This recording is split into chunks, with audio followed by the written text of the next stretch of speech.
তো হাই বন্ধু, good morning, welcome back to my channel দীপাবল দত্তন জয়গুরু। তো দেখো চলে এসেছি রান্নাঘরে, অনেক শর্ট ভিডিও পেয়েছে। এই দেখো কী করছি, কী ভাবছি বলো তো বন্ধুরা, এত বড় বড় বরবটি কেটে কেউ ভাজা খায়? একদম না, জাস্ট ওয়েস্ট অ্যান্ড ওয়াশ। তো তোমরা দেখতেই থাকো যে আমি এই বরবটিগুলোকে এত বড় বড় করে যে ভাবছি যে করবো।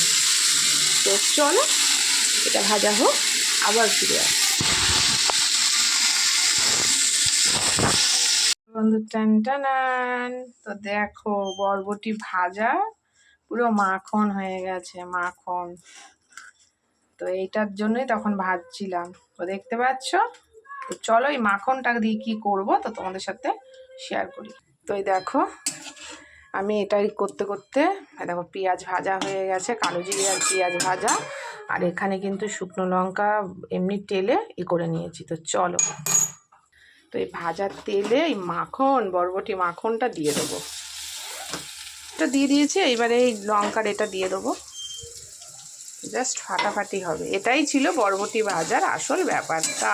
তো চলো